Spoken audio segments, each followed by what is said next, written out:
جی بسم اللہ الرحمن الرحیم۔ ہم منطق کا مطالعہ کر رہے تھے۔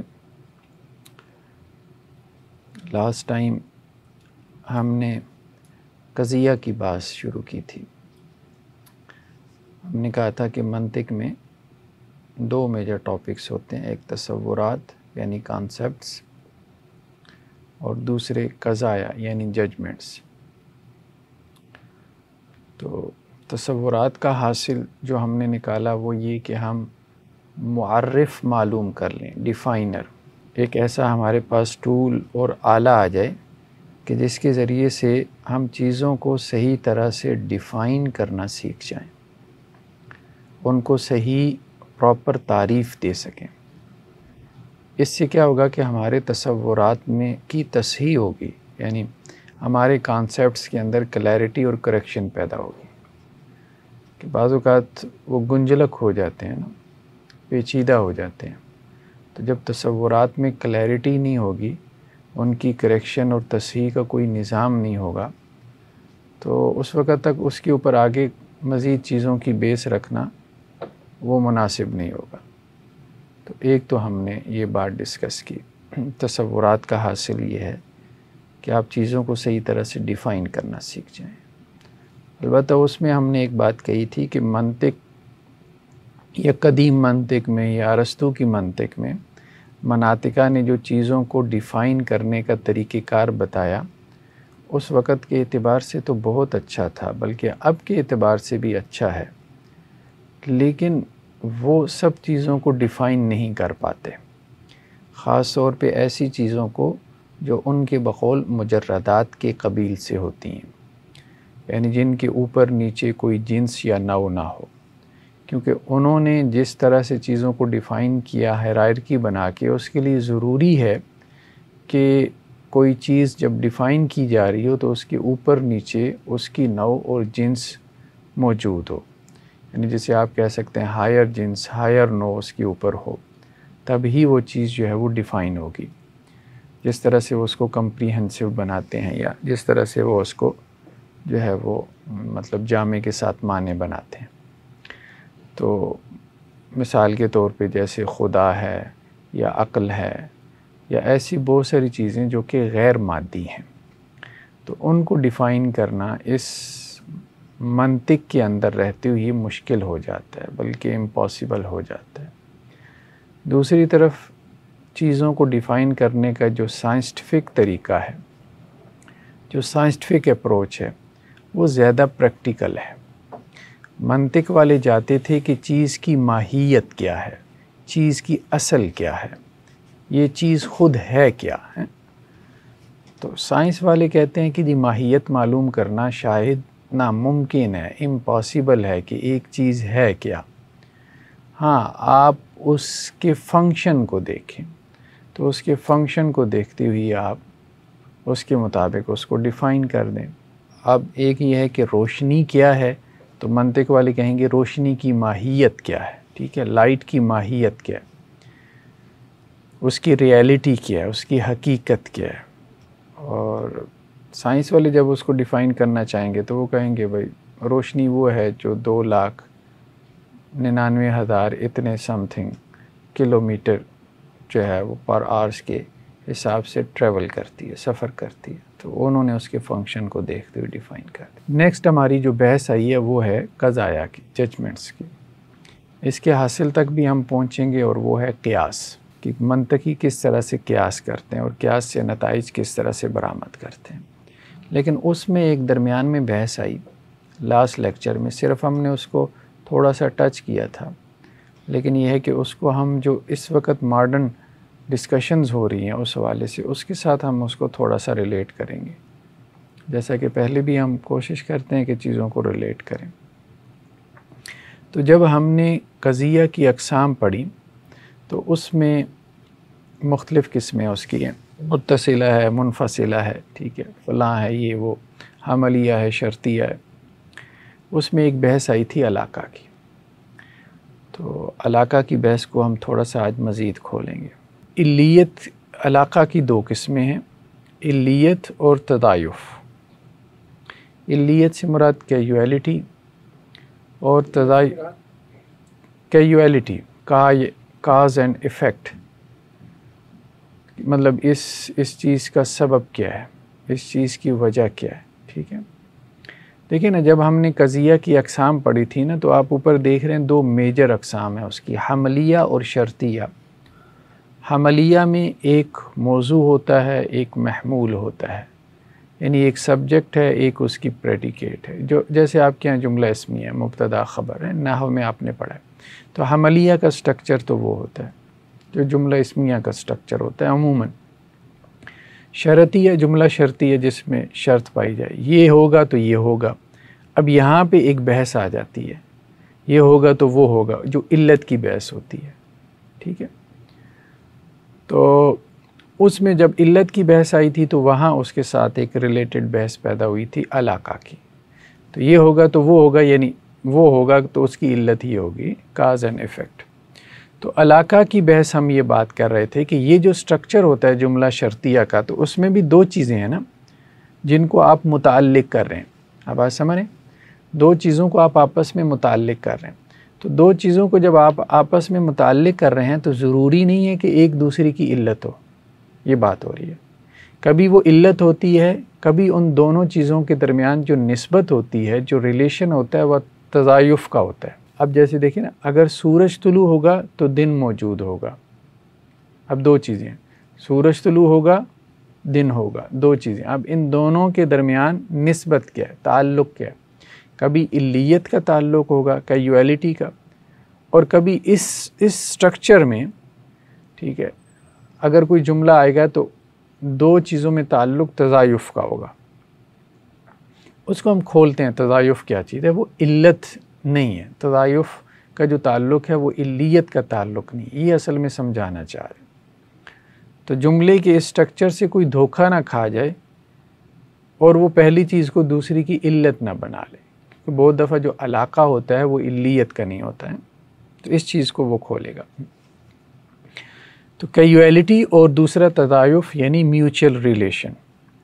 تو علیت کی 3 قسمیں ہم نے ڈسکس کی. ٹھیک ہے، ایک یہ ہے کہ مقدم تالی کے لیے علت ہو. مقدم یعنی پہلا حصہ جو اس کا ہے، فرسٹ پارٹ. تالی اس کا جو سیکنڈ پارٹ ہے جملہ شرطیہ کا. ٹھیک ہے، تو پہلا حصہ جو مقدم یعنی جس کو مقدم کیا گیا، تالی جو پیچھے آنے والا تلاوت سے ہے، مقدم تالی کے لیے علت ہو. مثلا اگر سورج طلوع ہوگا تو دن موجود ہوگا. ٹھیک ہے، تو سورج کا طلوع ہونا یہ علت ہے دن کے موجود ہونے کے لیے. دوسرے میں کیا ہے کہ تالی علت ہو. بعض اوقات سیکنڈ پارٹ علت ہوتا ہے، یعنی جملے کا سٹرکچر ایسا ہوتا ہے، ضروری نہیں کہ جو چیز جملے میں پہلے آ گئی تو وہی علت ہو. یہ سمجھانا چاہ رہا ہے. لینگویج کا سٹرکچر اور ہے اور باہر چیزیں کیسے وقوع پذیر ہو رہی ہیں، کس ترتیب سے ہو رہی ہیں، اس کا جو سٹرکچر ہے وہ اور ہے. یہ کہنا چاہ رہا ہے. ٹھیک ہے، تو لینگویج کے سٹرکچر میں یا دلیل کے سٹرکچر میں یا بات چیت کے سٹرکچر میں اور باہر چیزوں کے امر واقعہ میں وقوع پذیر ہونے کے سٹرکچر میں فرق ہو سکتا ہے. ویسے تو ترتیب میں علت پہلی ہوتی ہے نا، ترتیب میں علت پہلے ہوتی ہے، لیکن آپ جملے کا ایسا سٹرکچر بنا سکتے ہیں کہ آپ معلول کو پہلے لیں. ٹھیک ہے، تو دوسری صورت کیا ہے کہ تالی جو ہے وہ علت ہو. ٹھیک ہے، جب بھی یعنی سیکنڈ پارٹ علت ہو، جب بھی دن موجود ہوگا سورج نکلا ہوگا. اب اس کا مطلب یہ نہیں ہے کہ دن کا موجود ہونا سورج نکلنے کی علت ہے، ایسا نہیں کہ سورج نکلنا ہی علت ہے دن کے موجود ہونے کی. ٹھیک ہے، پہچان کیسے کریں گے؟ پہچان کیسے؟ خارج کی ترتیب سے. خارج کا جو مشاہدہ ہے نا، ہاں، خارج میں جو ہمارا مشاہدہ ہے وہ کیا ہے؟ ٹھیک ہے، تو دن کی وجہ سے سورج نہیں نکلتا، سورج کی وجہ سے جو ہے وہ دن نکلتا ہے. مشاہدے کو کے بغیر صرف سینٹینس کے سٹرکچر سے نہیں پہچان سکتے؟ نہیں، سینٹینس کے سٹرکچر سے تو آپ نہیں پہچان سکتے. تیسرا کیا ہے؟ مقدم و تالی دونوں علت نہ ہوں، دونوں ہی علت نہ ہوں. ٹھیک ہے، علت کوئی ایسی چیز ہے جو ان کے علاوہ ہے. اگر دن موجود ہوگا تو عالم روشن ہوگا. ٹھیک ہے، تو اب دن کا ہونا عالم کے روشن ہونے کی یعنی دنیا کے روشن ہونے کی علت نہیں ہے، اصل علت نہیں ہے۔ یہاں جملے کے سٹرکچر میں چلیں آپ کہہ لیں کہ دن کی وجہ سے جو ہے وہ عالم میں روشنی ہے، ٹھیک ہے، لیکن دن اصل علت تو نہیں ہے۔ اصل علت کیا ہے؟ وہی سورج کا طلوع ہونا، دن تو کچھ بھی نہیں ہے، ٹھیک ہے۔ دن کیوں آتا ہے؟ دن تو سورج کے طلوع ہونے کی وجہ سے آتا ہے نا، تو خود دن علت نہیں ہے۔ بعض اوقات ایک علت جو آپ کو نظر آ رہی ہے، ایون کہ جملے کے سٹرکچر میں بھی نظر آ رہی ہے، وہ علت نہیں ہے، علت حقیقی نہیں ہے، ٹھیک ہے۔ یا یہ بھی ہو سکتا ہے بعض اوقات جو ہے وہ خارج میں ایک چیز آپ کو علت معلوم ہو رہی ہے۔ یہ بحثیں وغیرہ امام غزالی نے پیدا کی ہیں۔ خارج میں جب آپ آبزرو کر رہے ہیں تو آپ کو ایک چیز علت معلوم ہو رہی ہے، تو آپ کو کیا معلوم کہ حقیقت میں وہی علت ہے؟ ہو سکتا ہے اس کے پیچھے کوئی اور علت ہو، ٹھیک ہے۔ یہ بحث انہوں نے پیدا کی، خاص طور پہ وہ معجزات وغیرہ کی بحث میں۔ خیر بہرحال یہ تو علیت کی بحث تو یہ اپنا تھی۔ دوسری جو بحث تھی وہ تضایف کی۔ تضایف سے مراد وہ تعلق ہے، یعنی تضایف کو انگریزی میں ہم ٹرانسلیٹ کریں میوچل ریلیشن، اس سے مراد وہ تعلق ہے کہ جس کی وجہ سے مقدم اور تالی کا سمجھنا ایک دوسرے پر موقوف ہو، ٹھیک ہے، یعنی مقدم کے بغیر تالی اور تالی کے بغیر مقدم سمجھنا آئے، ٹھیک ہے۔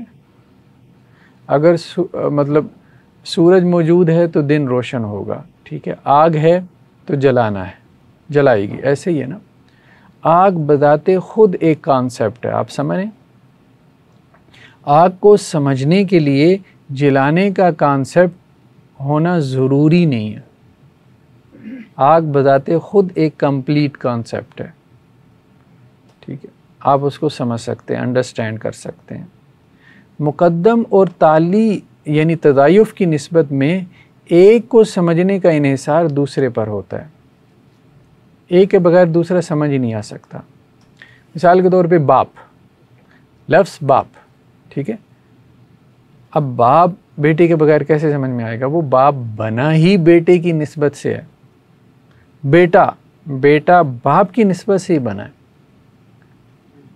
اب بات سمجھ رہے ہیں نا یہ؟ یعنی مقدم اور تالی ایک دوسرے کے اوپر ڈیپینڈ کر رہے ہیں، ان کا آپس میں اس طرح سے تعلق ہے۔ اچھا، آپ علیت میں اور تضایف میں کیا فرق کرتے ہیں کہ علیت میں یہ ہے کہ علت معلول کی وجہ ہے، یعنی یہ یک طرفہ تعلق ہے، علت ہے تو معلول ہے۔ تضایف میں کیا ہے؟ مقدم ہے تو تالی ہے اور تالی ہے تو مقدم ہے، یعنی یہ دو طرفہ تعلق ہوتا ہے، ٹھیک ہے۔ تو تضایف دو چیزوں کے مابین ایسے تعلق کو کہتے ہیں کہ وہ دونوں چیزیں ایک دوسرے کے لیے لازم و ملزوم ہوں، یعنی ایک کے بغیر دوسرے کا تصور بھی نہ ہو سکے۔ باپ کا تصور بیٹے کے بغیر ہے ہی نہیں، بیٹے کا باپ کے بغیر ہے ہی نہیں۔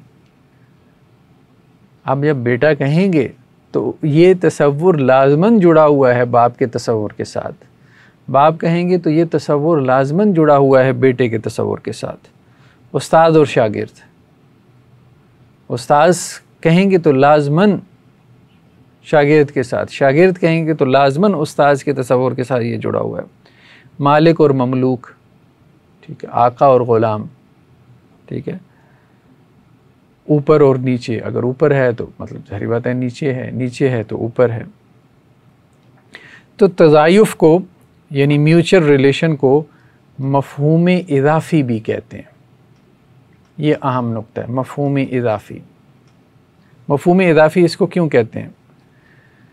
وہ اس وجہ سے کہ علت بذات خود ایک مکمل مفہوم ہے، علت مکمل مفہوم ہے۔ جیسے آگ جو ہے وہ جلانے کی علت ہے، ٹھیک ہے، لیکن آگ علت ہونے کے علاوہ بذات خود ایک مکمل مفہوم ہے۔ لفظ آگ بولیں گے تو آگ کا مفہوم سمجھنے کے لیے آپ کو پانی کی ضرورت نہیں ہے، بات سمجھ؟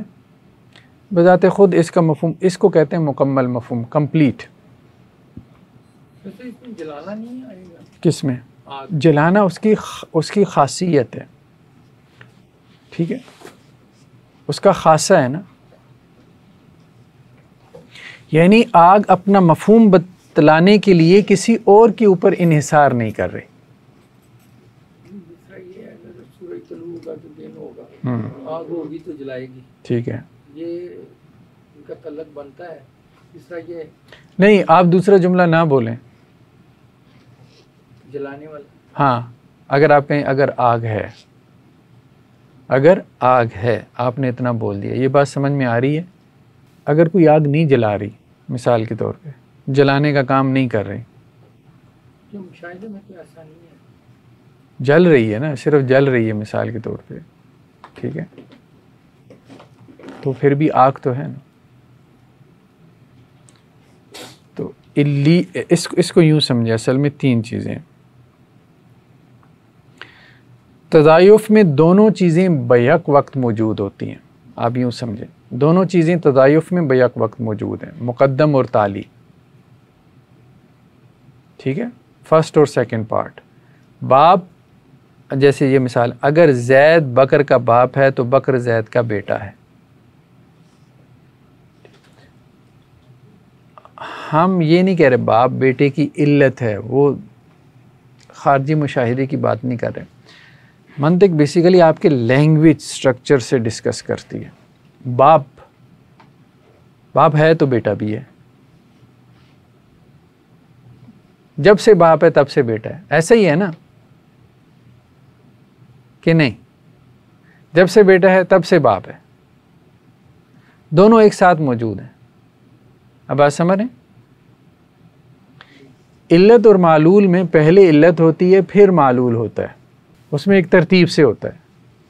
کیوالٹی میں ایک فرق تو یہ ہے، تضائف میں مقدم اور تالی دونوں بیک وقت موجود ہیں ایک ہی وقت میں، اور علیت میں ٹائم کا عنصر ایلیمنٹ انوالو ہو جاتا ہے کہ پہلے مقدم ہے پھر تالی ہے.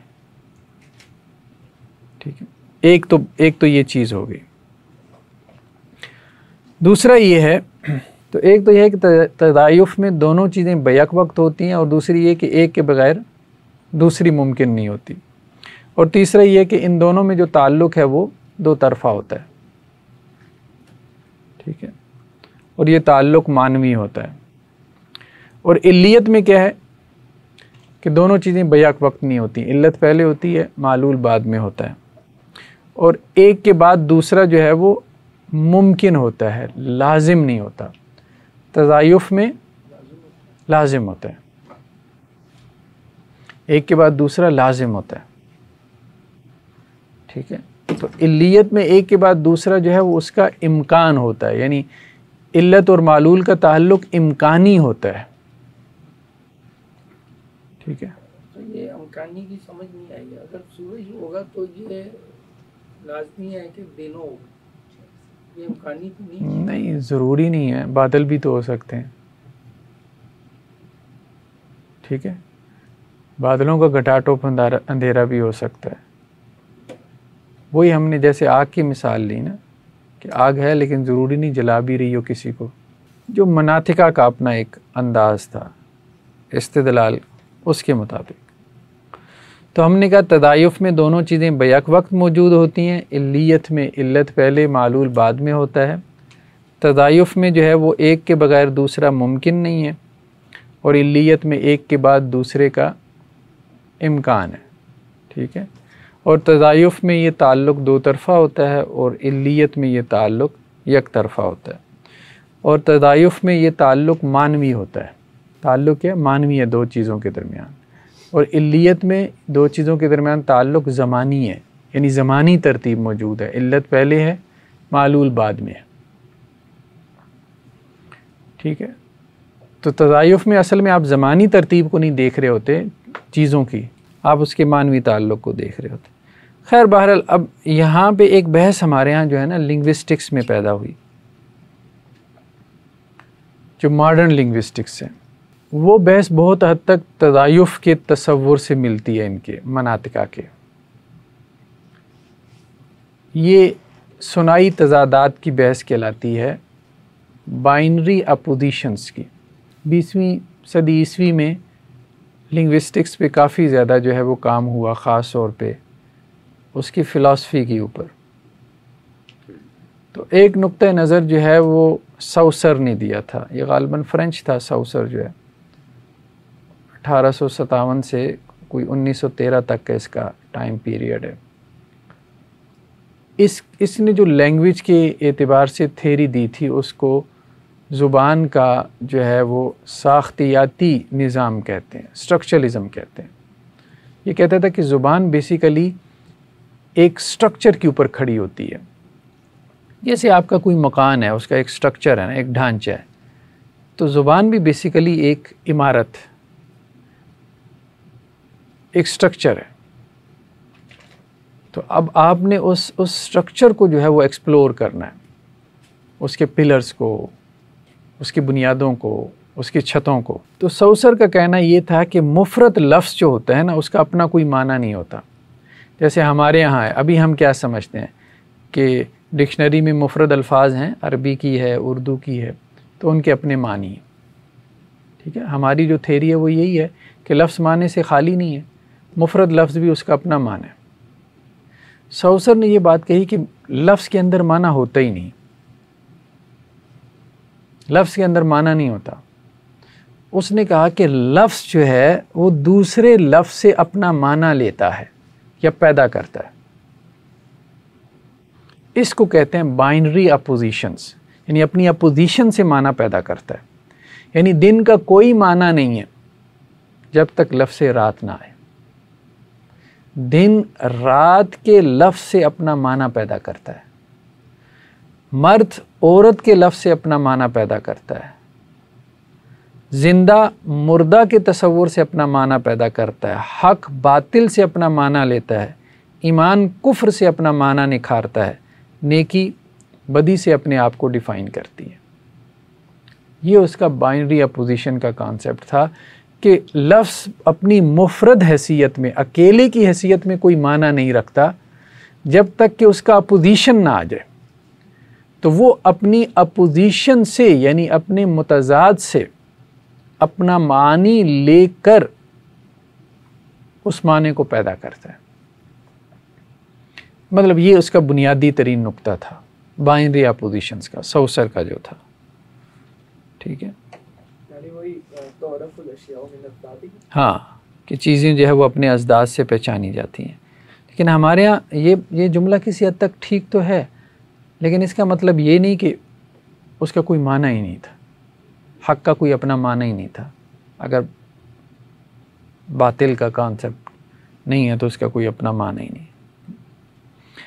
اچھا، اس کے بعد خیر بہرحال اس میں اور بھی کچھ لوگ آئے جنہوں نے اس کانسیپٹ کو آگے بڑھایا۔ انہوں نے کہا صرف زبان نہیں بلکہ آپ کی جو ثقافت ہے اور آپ کی پوری روایت فلسفے کی، دین کی، مذہب کی، وہ ساری اسی کے اوپر کھڑی ہے۔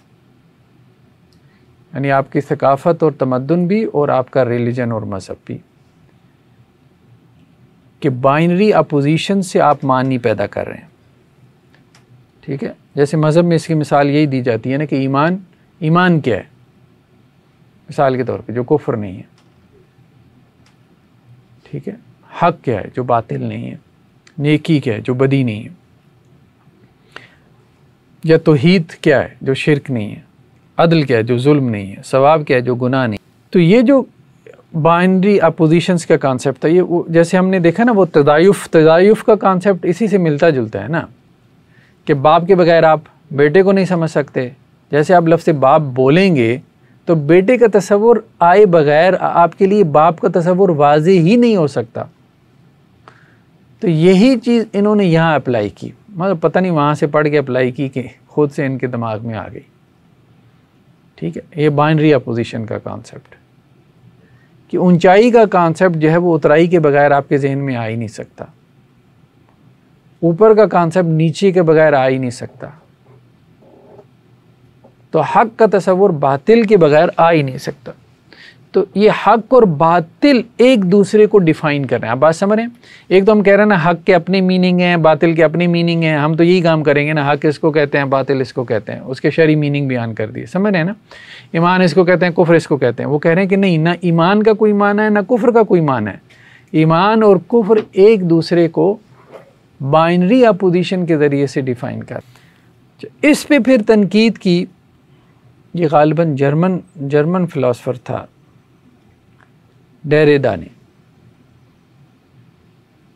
ڈیریڈا جو تھا اس کا کہنا یہ تھا، ایک بات میں تو اس نے ان کے ساتھ اتفاق کیا کہ لفظ کا اپنا کوئی معنی نہیں ہے، یعنی مفرد لفظ کا، ٹھیک ہے، اس نے ان کے ساتھ اتفاق کیا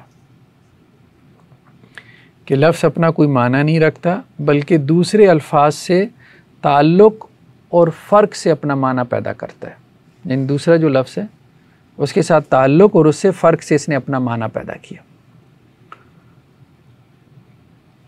تو سوسر یہ کہتا تھا کہ معنی جو ہے نا وہ ریلیٹیو ہوتا ہے، میننگ کوئی ایبسلیوٹ میننگ نہیں ہوتے لفظ کے، ریلیٹیو میننگ ہوتے ہیں، جیسے تضائف میں ہم پڑھ رہے ہیں، ٹھیک ہے، جس کو وہ منطقی کہہ رہے ہیں مفہوم اضافی۔ مفہوم اضافی کا مطلب یہی ہے، ریلیٹیو میننگ۔ ریلیٹیو میننگ یہ ہے کہ حق باطل کے اعتبار سے میننگ رکھتا ہے، ایمان کفر کے اعتبار سے میننگ رکھتا ہے، ٹھیک ہے۔ تو ہمیں کفر کے لفظ کا شکر گزار ہونا چاہیے کہ جس نے ہمیں بتایا کہ ایمان کیا ہے۔ تو یہ وہ بات کر رہے ہیں، سوسر کے نزدیک ریلیٹیو میننگ ہے۔ دریدہ یہ کہتا ہے کہ نہیں، یہ جو ریلیٹیو میننگ ہے نا، ریلیٹیو میننگ بھی کوئی معنی نہیں ہے۔ وہ یہ کہتا ہے کہ لفظ اپنے دوسرے جو ہے یعنی اپوزٹ بائنری اپوزیشن سے اپنے معنی تو پیدا کرتا ہے، لیکن کیا یہ اس کے معنی ہیں؟ سوسر کہتا ہے ہاں ہیں۔ دریدہ کہتا ہے نہیں، یہ بھی اس کے معنی نہیں ہے، یہ بھی اس کے ریئل میننگ نہیں ہے۔ یہ معنی جو وہ پیدا کر رہا ہے اپنی بائنری اپوزیشن سے، یہ مذہبی لوگوں نے آپ کی ثقافت، آپ کی کلچر، آپ کے تمدن، آپ کی روایات، آپ کے کانٹیکس نے یہ اس کو معنی دی ہیں۔ لفظ کا اپنا کوئی معنی نہیں ہے، یعنی لفظ ایک خالی برتن کی طرح ہے جس میں آپ جو چاہے ڈال کے باہر نکال کے کہتے ہیں جی اس کا یہ مطلب ہے۔ کسی نے اس میں دودھ ڈال لیا، باہر نکالا، اس نے کہا جی اس کے اندر تو دودھ تھا۔ کسی نے شربت ڈال دیا، اس نے باہر نکالا، اس نے کہا اس میں تو شربت تھا۔ تو ہر کوئی لفظ کو اپنے اپنے معنی دے رہا ہے۔ تو دریدہ کے نزدیک جو ہے وہ زبان کا جو نظام ہے نا، انہوں نے تو کہا تھا کہ زبان ایک مضبوط نظام پہ کھڑی تھی، سوسر والوں نے، ساختیات والوں نے، کہ پورا ایک سٹرکچر ہے نا زبان کا، ٹھیک ہے۔ تو اس نے کہا کوئی سٹرکچر نہیں ہے، سارے دوڑ جاؤ۔ یعنی کہ پہلی بات تو یہ ہے کہ یہ جتنے آپ کہہ رہے ہو، یہ جو آپ نے نظام آپ نے پیدا کیا ہے بائنری اپوزیشنز کا، مرد اور عورت، اچھا یہ کیا کہتے تھے ساختیات والے؟ یہ کہتے تھے کہ ایک اصل ہے، دوسری اس کے تابع ہے، ٹھیک ہے۔ مثال کے طور پہ مرد کا کانسیپٹ عورت سے واضح ہوا اور عورت کا مرد سے، ٹھیک ہے۔ یہ تو بات ہے، یہ تو بات دریدہ نے بھی مان لی، لیکن اس نے کہا کہ یہ مرد کو پہلے لانے کی ضرورت کیا ہے؟ یہ جو مرد کو تم نے مرکزیت دی ہے، یہ بیسیکلی تمہارے دماغ کی پیداوار ہے، کنسٹرکشن ہے۔ تم عورت کو پہلے کیوں نہیں لاتے؟ تم حق اور باطل میں حق کو مرکز کیوں بناتے ہو باطل کو سمجھنے کے لیے؟ تم باطل کو مرکز بناؤ حق کو سمجھنے کے لیے۔ اب آپ سمجھ رہے ہیں؟ تم ایمان کو کفر سے کیوں ڈیفائن کرتے ہو؟ تم کفر سے ایمان کو ڈیفائن کر کے دکھاؤ۔ تو بائنری اپوزیشن میں بھی تم نے جو ایک لفظ کو مرکز مان کے دوسرے کو اس کے ساتھ ریلیٹ کرتے ہوئے اس کا مفہوم واضح کیا ہے، تو یہ تمہاری تہذیب نے تمہیں سکھایا ہے، یہ لفظ نے تمہیں نہیں بتلایا، یہ تمہارے مذہب نے تمہیں سکھایا ہے۔ تو تمہارے ذہنوں پہ تمہارے مذہب، تمہاری روایت، اس کا تسلط ہے، جس کا نتیجہ یہ ہے کہ زبان میں بھی تم نے ایک مرکزیت مان لی۔ اچھا یہ ساختیات والے مرکزیت تو مانتے تھے نا، حق کو اصل بناتے تھے، ایمان کو اصل بناتے تھے، توحید کو اصل بناتے تھے، مرد کو اصل بناتے تھے۔ تم نے سارا یہی کام کیا، مذہب میں بھی، کلچر میں بھی، ہر جگہ تم نے یہی کام کیا۔ تو یہ جو غلبے اور تسلط کی نفسیات ہے نا تمہاری، یہ تم نے لفظ کے اندر بھی باقی رکھی ہے، باہر تو باقی رکھی ہے کہ یہ ہمارا تمدن دوسری قوموں کے اوپر جو ہے تم نے غلبہ اور چڑھائی کر دی حکومت کی۔ تو وہی کام جو تمہاری نفسیات تھی وہ یہ سارے تمہارے اس لینگویج سٹرکچر میں بھی نظر آ رہی ہے۔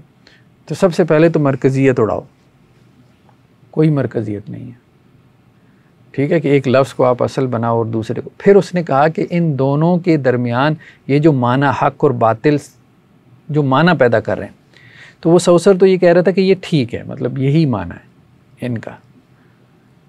یہ کہتا تھا کہ نہیں، یہ جو معنی بھی پیدا کر رہا ہے یہ ہر کوئی اپنا پیدا کر رہا ہے. ٹھیک ہے، ہر کلچر، ہر ثقافت، ہر تہذیب، ہر معاشرہ، سوسائٹی، ہر مذہب جب اس کے سامنے حق اور باطل کے لفظ آتے ہیں تو وہ اپنے معنی اس کو دیتے ہیں، اپنے معنی اس کو دیتے ہیں. وہ کنسٹرکٹڈ میننگ ہوتا ہے ان کا.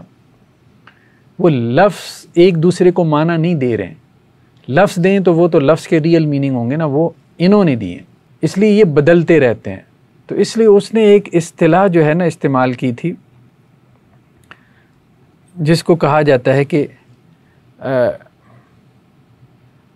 یہ دو چیزوں سے مرکب ہے، ڈیفرنس اور ڈیفرل. یعنی وہ یہ بات کرتا تھا کہ جو میننگ ہے لفظ کا وہ ہمیشہ التوا میں رہتا ہے، مؤخر ہوتا رہتا ہے، ڈیفرٹ ہوتا رہتا ہے. اس میننگ تک آپ کبھی بھی نہیں پہنچ سکتے. ایک تو یہ ہے کہ وہ ڈیفرنس سے پیدا ہوتا ہے، بائنری اپوزیشن سے پیدا ہوتا ہے حق اور باطل کے.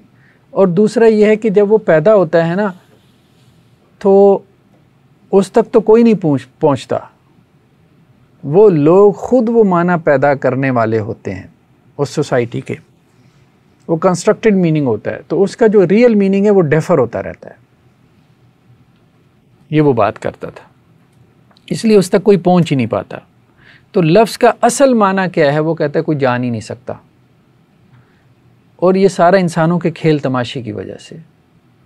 جب تک یہ انسان یہاں پر ہیں، ان کے نظریاتی اختلافات ہیں، مذہب کے، ثقافت کے، کلچر کے، تہذیب کے، تمدن کے، تو یہ زبان کے ساتھ کھیلیں گے اور ہر کوئی زبان کو اپنی میننگ دے گا. حق، باطل، ایمان، شرک، توحید، سب ان کے اپنے اپنے معنی ہوں گے اپنے کانٹیکس میں.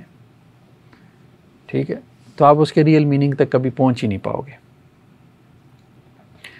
تو دریدہ جو ہے وہ یہ کہتا ہے کہ زبان کا کوئی ایک بات اس نے یہ کی کہ کوئی مرکزی نظام نہیں ہے. آپ یہ کہو نا کہ یہ لفظ اصل ہے، یہ مرکز ہے، ٹھیک ہے، حق اور باطل، ایمان مرکز ہے، اس کے بعد کفر ہے، مرد اصل ہے، اس کے بعد عورت ہے. یہ نہیں، کوئی مرکزیت نہیں ہے. ایک تو اس نے مرکزی نظام اڑا دیا، ٹھیک ہے، اور دوسرا اس نے معنی اڑا دیا. اس کے نزدیک میں جو فائنل میننگ ہے وہ ہمیشہ مؤخر ہوتا رہتا ہے، کبھی مکمل نہیں ہوتا. ٹھیک، تو ہم یہ کہہ سکتے ہیں سوسر کے نزدیک حق جو ہے، حق کا جو لفظ ہے یہ ایک سائن ہے، میننگ فل سائن ہے. ٹھیک ہے، مطلب اس کا ایک معنی ہے نا جو باطل سے مختلف ہو کر اپنا معنی جو ہے وہ پا لیتا ہے بائنری اپوزیشن کے ذریعے سے. تو حق کا ایک معنی ہے باطل کے مقابلے میں. تو لفظ حق ایک سائن ہے جو اس معنی تک پہنچاتا ہے. الفاظ بھی ان کے نزدیک سائن ہے نا، جیسے کوئی سائن بورڈ ہوتا ہے، تو الفاظ ان کے نزدیک سائن کی مانند ہیں جو میننگ تک پہنچاتے ہیں. سوسر کے نزدیک اس میں ہمیشگی ہے، اس میننگ میں یہ معنی ہے، لیکن یہ اس کا اپنا معنی نہیں ہے، دوسرے کے ساتھ. ہاں، ایک سائن نے دوسرے سائن سے اپنے معنی پیدا کیے ہیں. ٹھیک ہے، لیکن مفرد لفظ کا کوئی معنی نہیں تھا. اس نے یہ بات کہی تھی. جی سر، اگر آپ برا نہ مانیں کہ میں نے کچھ لیکچر مس کیا، یہ ڈسکشن کرنے کی کیا ضرورت پڑ رہی ہے؟ یہ ثانیات لوگوں کو کیا سمجھنا چاہ رہے ہیں؟ وہ کیا سمجھنا چاہ رہے ہیں کہ زبان کیسے موجود ہے؟ نہیں، اصل میں ہم تو ہماری تو منطق میں ایک بحث آ گئی تضایف کی، جو قدیم مناطقہ نے استعمال کی تھی، تضایف. تو یہ اس سے ریلیٹڈ بحث تھی، تو ہم اس لیے اس کو ہم نے تھوڑا سا جو ہے نا وہ واضح کر دیا. ٹھیک ہے، باقی یہ ہے کہ ان کا مقصود کیا تھا، وہ زبان کی ساخت کو سمجھنا. 20ویں صدی عیسوی میں کافی زیادہ فلاسفیز آنا شروع ہوئیں، سائیکالوجی میں بھی آئیں اور اسی طرح سے سائنس میں بھی آئیں. تو اسی طرح سے زبان کے اندر بھی آئیں کہ خود زبان کیا ہے. ٹھیک ہے، یا لفظ اور معنی کا بنیادی تعلق کیا ہے. آپ یوں کہہ لیں ورڈ اور میننگ میں جو تعلق ہے یہ اصل میں کیا ہے. کیا لفظ اپنے اندر پہلے سے کوئی معنی رکھتا ہے یا زبان بولنے والے اس کو معنی دیتے رہتے ہیں، یا زبان بولنے والوں نے اس کو ایک دفعہ ایک معنی دے دیا اب وہی چلتا رہتا ہے. یا یہ ہے کہ وہ معنی ہر لمحے بدلتا رہتا ہے، یا لوگ اس لفظ کو نئی نئی معنی کے لباس پہناتے رہتے ہیں. مطلب یہ مختلف قسم کی بحثیں ہیں. اصل نقطہ ایک ہی ہے کہ لفظ اور معنی کا بنیادی تعلق کیا ہے. ٹھیک ہے. تو اب سوسر نے یہ بات کہی کہ لفظ کے اندر کوئی معنی ہوتا ہی کوئی نہیں. ٹھیک ہے. لفظ ہمیشہ اس کے نزدیک گویا کہ وضع ہوتا ہے ایک معنی کے لیے اپنے اپوزیشن کو سامنے رکھ کے. یہ بات ہو رہی ہے. تو اور پھر اس نے زبان میں کہا کہ ایک مرکزیت ہوتی ہے. ٹھیک ہے. تو دریدہ نے کہا کہ نہیں، زبان میں مرکزیت نہیں ہے. ایک تو اس نے یہ اڑا دی، یہ تمہارے کلچر، تہذیب اور تمہاری اپنی جو ہے نا غلبہ اور تسلط کی جو تمہاری جبلت ہے نا، یہ اس کی وجہ سے تم نے زبان میں بھی مرکزیت بنا لی. ٹھیک ہے. اور اس میں جن چیزوں کو بھی تم نے مرکز بنایا تو اس کے پیچھے تمہارے ساری وہ چیزیں نظر آ رہی ہیں. تمہارا مذہب، تمہاری روایت، تمہارا تمدن، اس کا اظہار ہو رہا ہے. اور دوسرا اس نے کہا کہ یہ جو تم کہتے ہو نا بائنری اپوزیشن سے اس کا معنی یعنی لفظ کو فائنل میننگ مل جاتے ہیں، تو کہتا ہے فائنل میننگ لفظ کے آپ تلاش کر ہی نہیں سکتے. یہ جو معنی تمہیں سمجھ میں آ رہا ہے نا باطل کے مقابلے میں حق کا، یہ بھی معنی تم نے خود ہی اس حق کو دیا ہوا ہے. اس لیے جیسے تم کلچر اور سوسائٹی چینج کرتے ہو تو اس حق کا معنی بھی چینج ہو جاتا ہے. ٹھیک ہے. اس کا مطلب یہی ہے کہ اس کے کوئی اپنے فائنل میننگ نہیں ہے، اس کے کوئی ایبسلیوٹ میننگ نہیں ہے کہ ہر سوسائٹی جو ہے وہ ان معنی کو مان رہی ہو. ایسا نہیں ہے. تو یہ بات اس نے کہی. تو ہم یوں کہہ سکتے ہیں، وہ یہ کہتا ہے کہ فائنل میننگ ہمیشہ جو ہے وہ مؤخر رہتا ہے. تو بس لفظ کے کوئی مکمل، قطعی اور حتمی میننگ نہیں ہوتے. مکمل یعنی کمپریہنسو، فائنل، یہ میننگ نہیں ہوتے. اور حتمی مطلب قطعی مطلب بالکل طے شدہ، اور حتمی مطلب فائنل. کمپریہنسو، قطعی اور فائنل میننگ نہیں ہوتے. اب کہہ لیں کہ کمپلیٹ، ایبسلیوٹ اور فائنل میننگ نہیں ہوتے کسی بھی لفظ کے. تو وہ یہ کہتا ہے بیسیکلی اس کا آبجیکٹو کیا ہے دریدہ کا، وہ یہ کہتا ہے کہ زبان کو کس طرح استعمال کیا گیا طاقت، ثقافت اور تعصب کے غلبے کے لیے. یعنی ہماری جو ویسٹرن سوسائٹی ہے اس نے اپنے زبان کو استعمال کیا. تو ڈیفرانس، اس نے ڈیفرانس کا لفظ استعمال کیا، جو کہا جاتا ہے کہ ڈفرینس اور ڈیفرل ان دونوں کا مجموعہ ہے.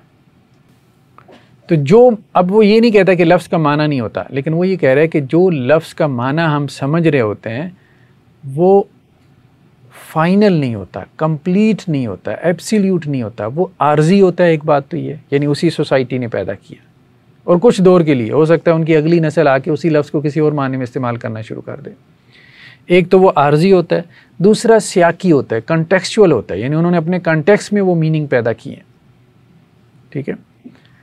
اور تیسرا وہ غیر حتمی ہوتا ہے، یعنی حتمی نہیں ہوتا، فائنل نہیں ہوتا، فائنل ٹروتھ نہیں ہوتا. اور جو اس کے فائنل میننگ ہے وہ ہمیشہ مؤخر ہوتے رہتے ہیں، انسان اس تک کبھی بھی نہیں پہنچ پاتا. تو اس طرح سے انسان کبھی فائنل ٹروتھ تک پہنچ ہی نہیں پاتا. جو بھی ٹروتھ ہے وہ ریلیٹیو ہے، اس کا اپنا جو ہے وہ، یعنی دیکھیں نا زبان کس لیے انسان نے پیدا کی؟ ابلاغ کے لیے. ٹھیک ہے. تو زبان کا مقصد تھا ابلاغ، اپنے کانسیپٹس دوسرے تک پہنچانا. تو اب انسان نے، اب وہ جو ساختیات والا ہے نا، اسٹرکچرلزم والا، وہ تو یہی کہہ رہا ہے کہ بھائی زبان کی تخلیق کا مقصد یہی ہے، ابلاغ ہے. ٹھیک ہے. آپ کے کانسیپٹس ہیں، آپ کے ایموشنز ہیں، آپ دوسروں تک ان کو پہنچانا چاہتے ہو. یہ دریدہ یہ مانتا ہی نہیں. وہ کہتا ہے یہ زبان بھی تم لوگوں نے نا طاقت کے لیے پیدا کی ہے، دوسری کے اوپر غلبہ پانے کے لیے. زبان کو بھی تم نے طاقت کا کھیل بنا دیا. یعنی خود جب ہم زبان کو اسٹڈی کرتے ہیں نا، وہ فلاسفر تھا نا، زبان کی تہہ میں اتر گیا، تو اس نے کہا یہ مطلب یہ کہنے کی کیا ضرورت ہے مرد اور عورت؟ مطلب یہ فریز کیوں استعمال کرتے ہو؟ یوں کیوں نہیں کہتے عورت اور مرد؟ حق کو باطل ہی کیوں ہوتا ہے؟ باطل اور حق کیوں نہیں ہوتا؟ تو یہ جو تمہارا ایک لفظ کو ابتدا میں لے کر آنا ہے، یہ بھی تمہاری ذہنیت کی عکاسی کرتا ہے. مطلب وہ ظاہری بات ہے وہ کسی حد تک تو اس کی باتیں ٹھیک بھی لگتی ہیں کسی حد. ابھی یہ ورڈ کی بحث بحث ہماری چل رہی تھی اور ورڈ کے ساتھ ایک دم ٹروتھ کے اوپر ہم آ گئے. تو یہ بھی ڈریڈا کا کانسیپٹ تھا کہ وہ جو ہے ورڈ سے اس نے ایک دم ٹروتھ کے اوپر لے گیا اس کو کہ جی ٹروتھ ریلیونٹ ہے. ہاں اب ظاہری بات ہے آپ جو ٹروتھ جاننا چاہ رہے ہو تو ہم سب کچھ زبان کے ذریعے سے ہی جاننا چاہ رہے ہیں نا.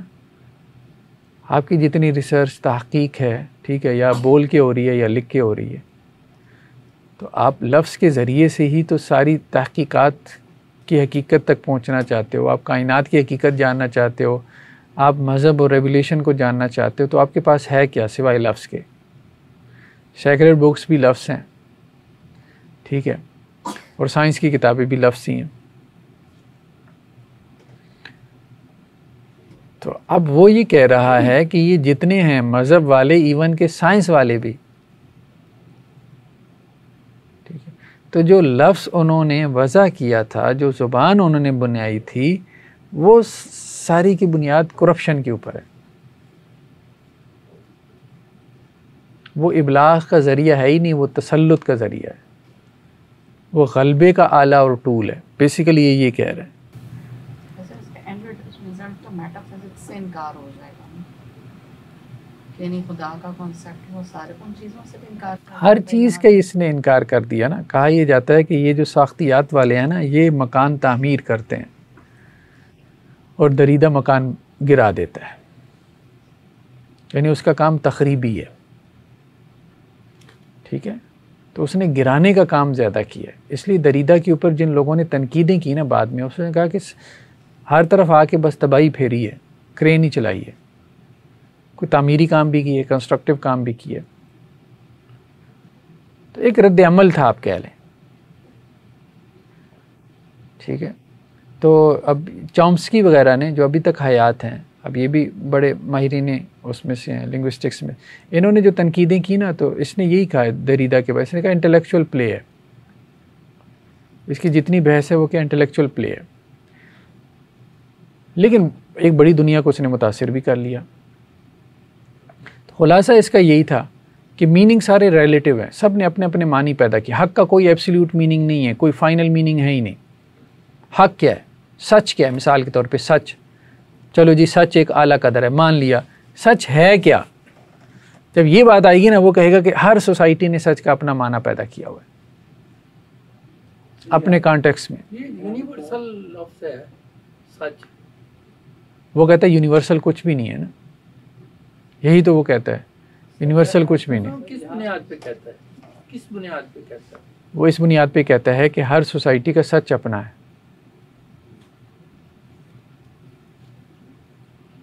ہر سوسائٹی نے اپنے کانٹیکس میں اپنی جو اس کی تاریخی روایت تھی, اپنا جو مذہب تھا, اپنا جو کلچر تھا, اس میں اس نے ایک سچ پیدا کر لیا, ایک چیز کو سچ سمجھ لیا. یہ بات تو ٹھیک ہے.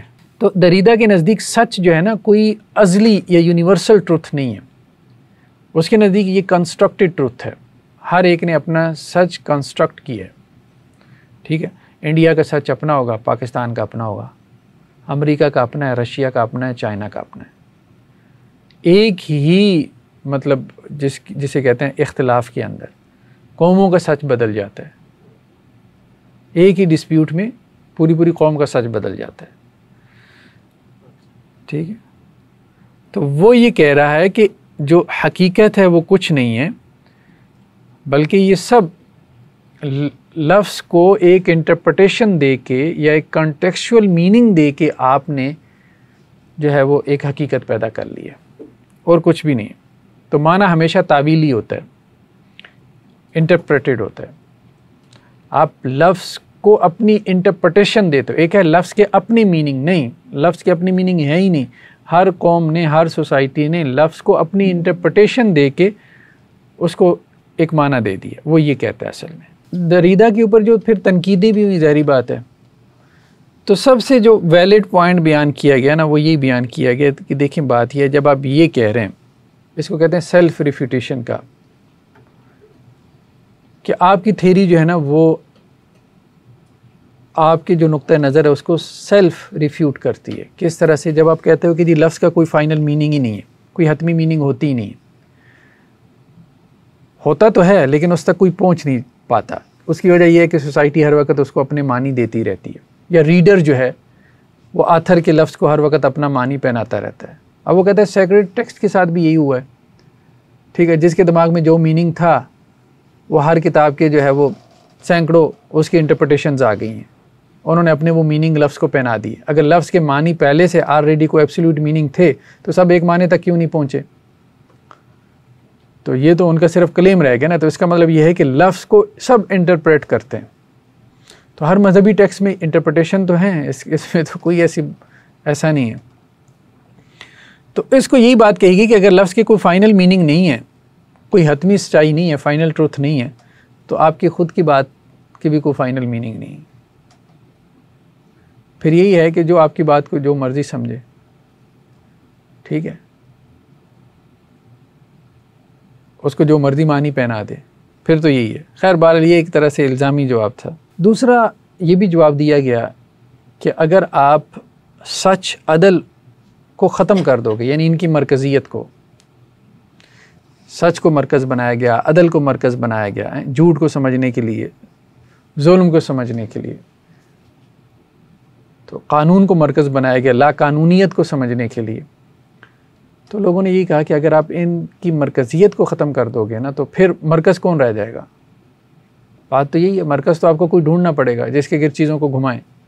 یہ ناقد کہہ رہے ہیں دریدہ، ہاں دریدہ کے اوپر یہ نقد ہوئی ہے نا، یہ دریدہ کے اوپر نقد ہوئی ہے، وہ مرکزیت کو ختم کر رہا تھا نا، تو کہا گیا کہ مرکزیت کو ختم کرنے سے، جب آپ نے مرکزیت کو ختم کر دیا، جن چیزوں کو ڈی سینٹرلائز کر دیا، وہ پہلے تو کہہ رہے تھے سینٹرلائزیشن بہت ضروری ہے۔ دیکھیں نا، ایک ماڈرنٹی ہے، ایک پوسٹ ماڈرنزم اپروچ ہے۔ ماڈرنٹی کے اندر یہ ہے کہ ماڈرنٹی ساری چلتی ہے پرنسپلس کے اوپر، اگرچہ پرنسپل اس کے ریولیشن بیس نہیں ہے، لیکن وہ پرنسپل اس کے جو ہے وہ ہیں اپنا عقلی ہیں، عقل سے انہوں نے اخذ کی ہیں۔ ہمارا مذہب بھی پرنسپلس کے تحت چلتا ہے، ٹھیک ہے، کیونکہ پرنسپلز میں مرکزیت ہوتی ہے۔ یہ پوسٹ ماڈرنزم جو اپروچ ہے نا، یہ تو کہتی ہے بھائی کوئی پرنسپل بھی نہیں ہے، نہ کوئی وحی سے اخذ شدہ اور نہ کوئی عقلی، کچھ بھی یونیورسل ہے ہی نہیں، سب ریلیٹیو ہے۔ تو وہ کہہ رہے ہیں کہ اگر آپ، وہ ماڈرنٹی والے ان کو یہ جواب دیتے ہیں کہ اگر آپ یہ عقلی اعتبار سے بھی پرنسپلائزیشن کو آپ ختم کر دو گے، مرکزیت کو، سینٹرلائزیشن کو ختم کر دو گے، تو کوئی بھی چیز آ کے سینٹر میں بیٹھ جائے گی، ٹھیک ہے۔ بادشاہ کو تو آپ نے تخت سے اتار دیا، آپ نے کہا کہ یہ تو لوگوں نے اس کو بٹھایا ہے، اس قابل نہیں تھا، تخت تو خالی نہیں رہے گا، شیطان آ کے بیٹھ جائے گا۔ تو وہ یہ بات کر رہے ہیں کہ اگر آپ سچ کو، عدل کو، قانون کو اگر آپ مرکز میں نہیں لے کے آؤ گے لینگویج کے سٹرکچر میں، تو لا قانونیت کا بھی مرکز بن جائے گی، کبھی جھوٹ مرکز بن جائے گا، ٹھیک ہے۔ اب وہ ظاہری بات ہے، زبان تو ابلاغ کا ذریعہ ہے نا، صرف ابلاغ کا ذریعہ نہیں ہے، وہ تو آپ کی پوری سوچ جو ہے اس کو کنسٹرکٹ کرتی ہے، آپ کی پوری آئیڈیالوجی بناتی ہے۔ زبان کے اندر ایک ایک لفظ آپ مجھے بتائیں، وہ ایک ایک لفظ جو ہے وہ آپ کا پورا ذہن جو ہے ایک لفظ بولا جائے تو انسان جو ہے وہ غصے سے لال پیلا ہو جاتا ہے، ٹھیک ہے۔ 1 منٹ میں آپ اس کو جو ہے وہ آسمان سے زمین پہ لا سکتے ہیں ایک لفظ بول کے۔ تو خیر بہرحال اس پہ کافی بعد میں جو ہے وہ تنقیدیں بھی آئیں، ان تنقیدوں میں سے ایک یہ بھی تھی۔ تو ایک تنقید یہ بھی تھی کہ دریدہ جو ہے وہ ظالم پر تنقید تو کرتا ہے لیکن مظلوم کے حق میں کوئی بنیاد نہیں بناتا، ٹھیک ہے۔ تو اب وہ یہی بات ہے نا کہ وہ جب یہ کہتا ہے کہ جی آپ نے سیاق سے لفظ کو میننگ تو دے دی اپنے کانٹیکس سے، اپنی ٹریڈیشن سے، اپنے مذہب سے، لیکن یہ ہے کہ لفظ لامحدود تعویل کا متحمل بھی نہیں ہو سکتا کہ اس کا معنی متاخر ہوتا ہی رہے، کبھی معلوم ہی نہ ہو سکے، یہ تو کوئی بات ہو ہی نہیں، پھر تو آپ کی بھی بات کا کوئی معنی کبھی حتمی طے ہو ہی نہیں سکے گا۔ ماڈرنٹی میں یہ تھا کہ آتھر جو ہے نا وہ اتھارٹی سے ہے، آتھر کیا اتھارٹی سے ہے، یعنی آتھر جو ہے وہ اس لفظ کو ڈیفائن کرنے میں اتھارٹی رکھتا ہے کہ اس لفظ کی کیا میننگ ہے۔ کوئی کہتا ہے بھائی اس نے اپنی کتاب میں یہ لکھا، تو آتھر کہہ سکتا ہے بھائی میری مراد یہ تھی، ٹھیک ہے، جسے ہم کہتے ہیں متکلم کی منشا کیا تھی۔ تو اس نے یہ بات کہی کہ اصل میں لفظ کے کوئی میننگ تو ہے ہی نہیں، میننگ تو ریڈر نے دینے، یہ تو اس کا ایک شہپارہ تھا آتھر کا، اس نے تخلیق کر دیا، وہ اس کا اس سے کوئی تعلق ہی نہیں ہے اپنی اس تخلیق سے، اپنی اس کتاب سے، وہ مارکیٹ میں آ گئی، اب وہ لوگوں کی اونرشپ ہے، وہ لفظ ایک خالی برتن کی طرح ہے، ہر کوئی اپنے کانٹیکس میں اس کو میننگ دے رہا ہے، تو کام اسی طرح سے چل رہا ہے، اسی طرح سے چلتا رہے گا، بس اس کڑوے سچ کو آپ مان لو کہ ہم یہ حرکت کر رہے ہیں۔ وہ اصل میں یہ کہتا تھا۔ تو خیر چامسکی نے اس پہ ایک کانسیپٹ دیا، یونیورسل گرامر کا کانسیپٹ اس کو کہتے ہیں۔ اس نے کہا کہ دیکھو بات یہ ہے، تمام دنیا کی زبانیں ہزاروں میں ہیں، تم یہ کہتے ہو نا کوئی چیز یونیورسل نہیں ہے، لیکن ہے، یونیورسل گرامر ہے۔ ووکیبلری یونیورسل نہیں ہو سکتی، ظاہری بات ہے، یونیورسل گرامر ہے۔ جیسے ہر زبان کے اندر تم دیکھو گے فاعل اور مفعول کا کانسیپٹ ہے، یہ سبجیکٹ ہے، یہ آبجیکٹ ہے، ہر زبان کے اندر، یعنی اس کی گرامر میں فاعل مفعول سے ڈیفرنٹ ہوتا ہے، یعنی وہ اہل زبان پہچان لیتے ہیں۔ تو چامسکی نے اس پہ تنقید کی اور یونیورسل گرامر کا جو ہے وہ اس کا، اب اس بنیاد پہ چامسکی نے یہ بات کہی کہ زبان جو ہے نا یہ کوئی ثقافتی یا علامتی نظام نہیں ہے، یعنی کسی ثقافت نے کوئی زبان نہیں پیدا کی۔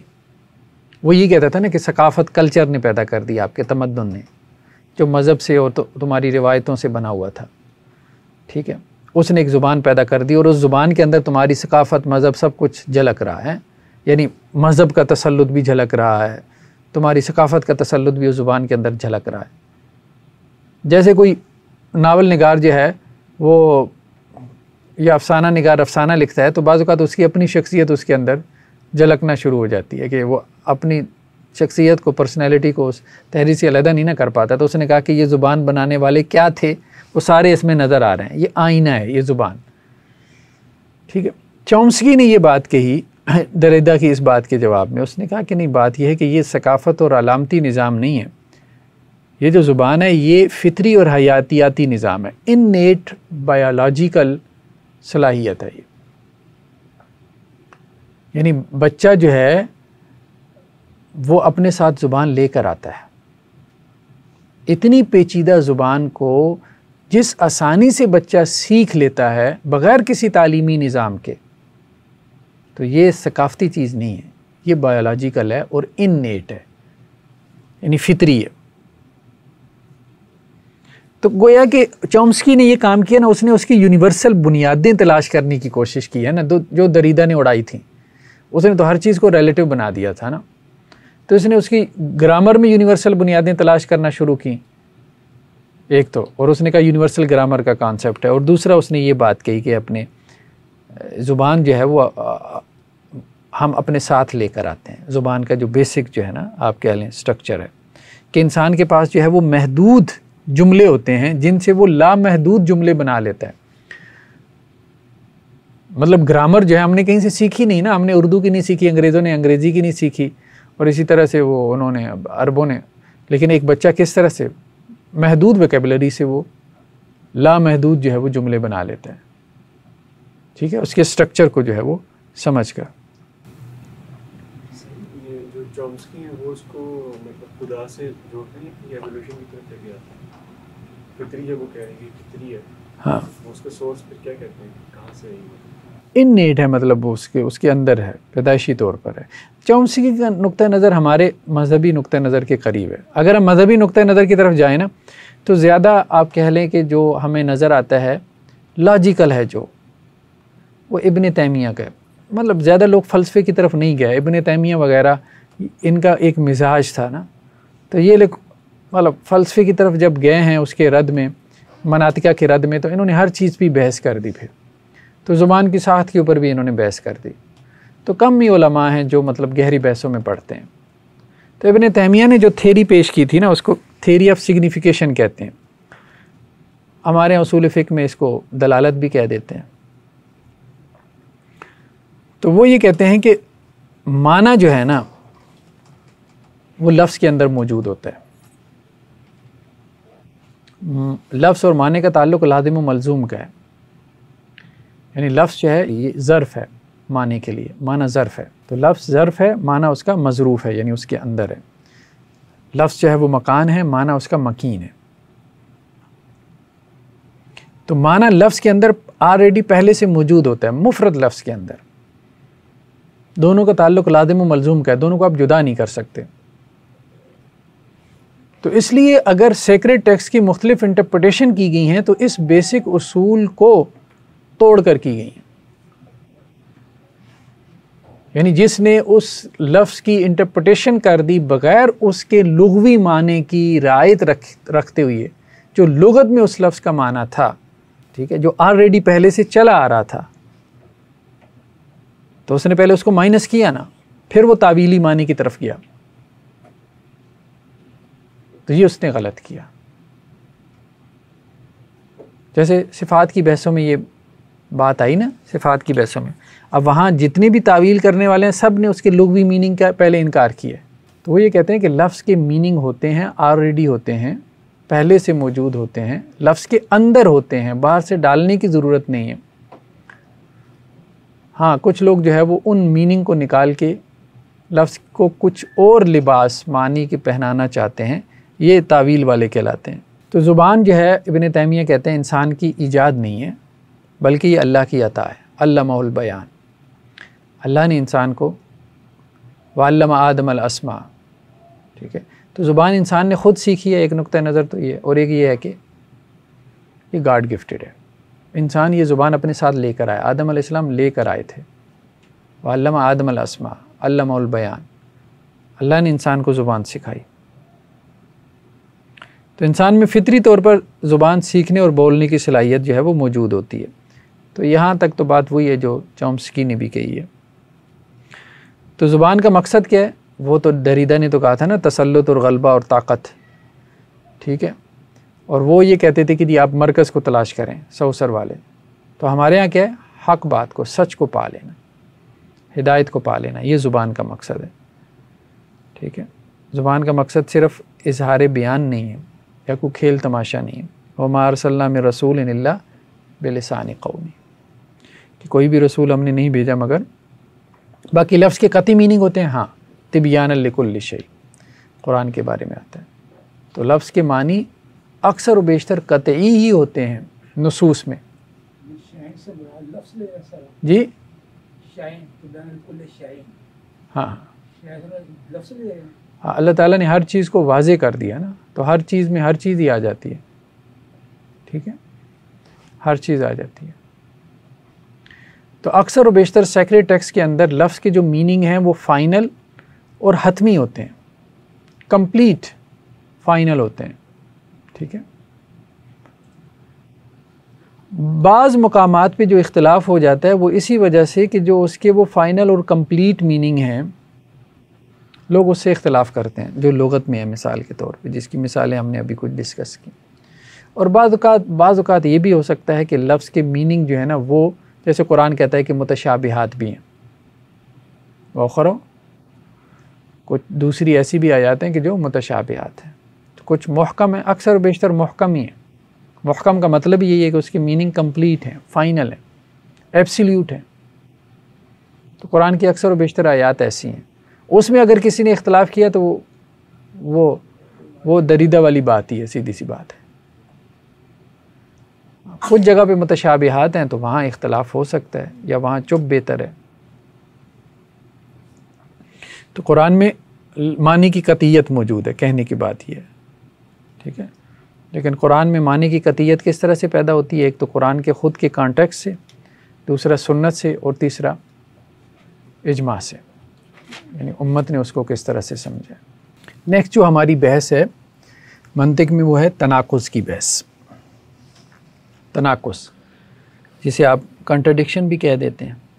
جب دو قضیوں میں, قضیہ سے مراد وہی ججمنٹس, ایجاب و سلب کے اعتبار سے, ایجاب اور سلب, ایجاب یعنی مثبت اور سلب منفی.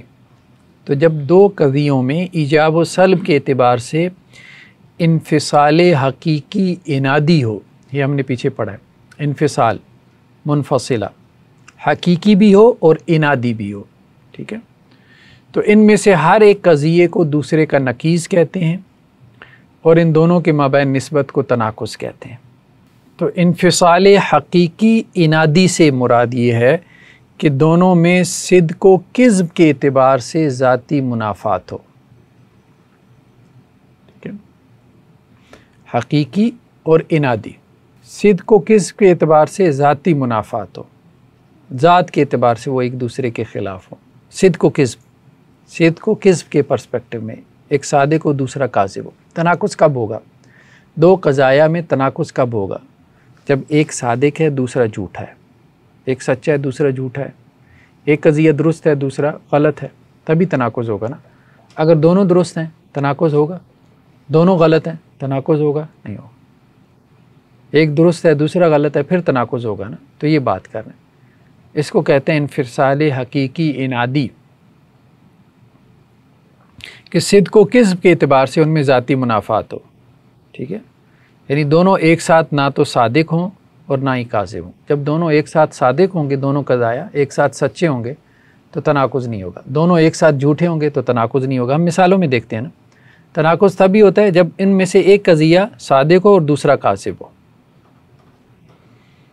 ٹھیک ہے، تو تناقض کی تین شرائط، ایک اس کی کیفیت کے اعتبار سے، ایک اس کی کمیت کے اعتبار سے، اور تیسری کو کہتے ہیں وحدات ثمانیہ، یعنی 8 چیزوں میں دونوں قضایا کا ایک جیسا ہونا ضروری ہے تناقض کے لیے. ہم بڑی آسانی سے کہہ دیتے ہیں بھائی تمہاری دونوں باتیں آپس میں ٹکرا رہی ہیں. یہ سوشل میڈیا پہ بڑی آسانی سے لوگ کہہ دیتے ہیں اچھا آپ نے پہلے یہ بات کہی تھی اب آپ یہ کہہ رہے ہو. تو مناطقہ کے نزدیک تناقض اتنی آسان چیز نہیں ہے، وہ تو بال کے کھال اتارنے والے ہیں نا. صرف وحدات ثمانیہ میں وہ سب سے پہلے جملے کا سٹرکچر اس کو کھولتے ہیں، کہتے ہیں 8 چیزیں ان 8 پرسپیکٹو سے ذرا 8 اینکے لگا کے دیکھو. اگر بات ایک ہی نکل رہی ہے تو پھر تناقض ہے، ورنہ نہیں ہے. اس کی بات میں کوئی تناقض نہیں ہے، تمہارے دماغ میں تناقض ہے. یعنی مناطقہ کے نزدیک تناقض پیدا کرنا بھی ایک بہت بڑا کام ہے، بہت بڑی جاب ہے، اتنا آسان نہیں ہے جو آپ اتنی آسانی سے کسی سے کہہ دو کہ جی بھائی تمہاری باتیں آپس میں ٹکرا رہی ہیں. تو پہلی چیز یہ ہے کہ دونوں جو قضایا ہیں، دونوں جو قضیے ہیں، یا آپ عام الفاظ میں کہیں بھائی دونوں باتوں میں اگر کسی کی تناقض ہے تو دونوں جو قضایا ہیں وہ کیفیت میں مختلف ہوں. ایک موجبہ ہو دوسرا سالبہ ہو، یعنی ایک مثبت ہو دوسرا منفی ہو. یہ بات تو سمجھ میں آتی ہے نا. دونوں قضایا ایک موجبہ ہو دوسرا سالبہ ہو. اگر دونوں موجبے ہوں مثبت ہوں تو تناقض نہیں ہوگا، دونوں سالبے ہوں تو پھر بھی تناقض نہیں ہوگا. ٹھیک ہے، ایجاب سے مثبت، سالبہ منفی سلب سے. کیفیت کے اعتبار سے دو قضایا میں تناقض کب ہوگا؟ جب ایک موجبہ ہو ایک قضیہ اور دوسرا سالبہ ہو. ٹھیک ہے، اب جیسے یہاں پہ مثال کیا دی گئی ہے، موجبہ کلیہ اور موجبہ کلیہ، دونوں موجبہ ہیں. سارے پھل میٹھے ہیں، کوئی بھی پھل میٹھا ہے. دونوں میں تناقض ہے؟ نہیں. کیوں؟ کیونکہ دونوں موجبہ ہیں، دونوں مثبت جملے ہیں. اگر دونوں سالبہ ہوں، جیسے نیچے مثال ہے سالبہ کلیہ اور سالبہ کلیہ. کلیہ کا مطلب یعنی کلی بات ہو رہی ہے نا، یونیورسل کی بات ہے، جزئی نہیں ہے. ٹھیک ہے، موجبہ ایجاب سے یعنی مثبت ہے اور کلی بات ہے، سالبہ سلب سے اور یعنی کلی بات ہے. سارے پھل میٹھے نہیں، کوئی بھی پھل میٹھا نہیں. دو قضایا ہیں. ایک مصنف نے یہ بات کبھی اس طرح سے کی کبھی اس طرح سے کی، تو اس کی بات میں تناقض ہے؟ نہیں، بس اس کی بات کرنے کا انداز مختلف ہے. یہی بات یہ کہہ رہے ہیں.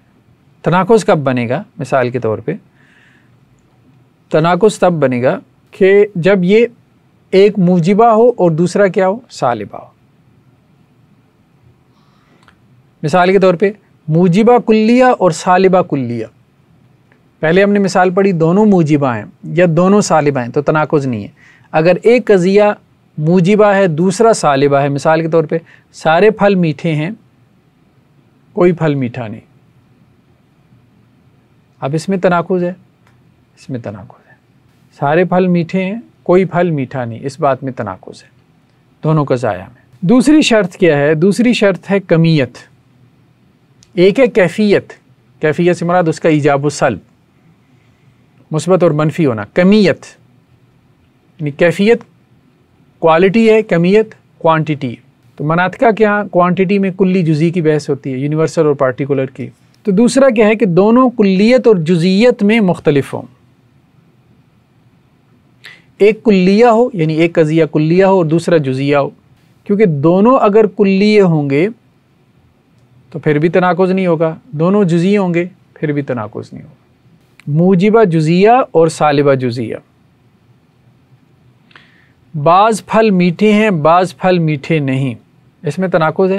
ویسے بھی اگر غور کریں نا تو ہو سکتا ہے, معلوم بعض پھل میٹھے ہو سکتے ہیں, بعض نہیں ہو سکتے, تو تناقض تو نہیں. تو اگر کسی کا اس پہ ذہن چلا گیا کہ کبھی وہ کہہ رہا ہے کہ جی بعض پھل میٹھے ہیں, کبھی کہہ رہا ہے کہ بعض پھل میٹھے نہیں, تو ہیں اور نہیں, اسی پہ اس کا زور چلا گیا, تو اس نے تناقض بنا لینا ہے. تو دونوں اگر جزئی ہیں تو دونوں میں جو ہے وہ تناقض نہیں ہے. دونوں کلیہ بنا دیں, جیسے یہ اوپر والے کے بارے میں کہا جاتا ہے کہ اس میں بھی تناقض نہیں ہے. یعنی منطقی اعتبار سے اگر سوچا جائے, منطقی اعتبار سے, تو اس میں بھی تناقض نہیں بنتا. یہ اوپر والے میں بھی موجبہ کلیہ اور سالبہ کلیہ لگ رہا ہے. ہاں وہ ہم یہی بات ہم نے ڈسکس کی تھی, تو لگ رہا. منطقی اعتبار سے اگر آپ دیکھیں, سارے پھل میٹھے ہیں, وہ کہتا ہے جی یہ ہو ہی نہیں سکتا نا, یہ کیا ہے, یہ ہو ہی نہیں سکتا, یہ جھوٹ ہے. سارے پھل میٹھے ہیں, یہ جھوٹ ہے, مطلب دنیا کے سارے پھل میٹھے نہیں ہو سکتے نا, تو یہ قضیہ کاذب ہے. ٹھیک ہے.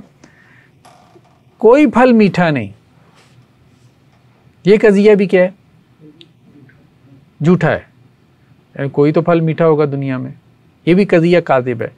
تو دو کاذب قضایا اگر آپس میں ملیں تو تناقض ہوتا ہے؟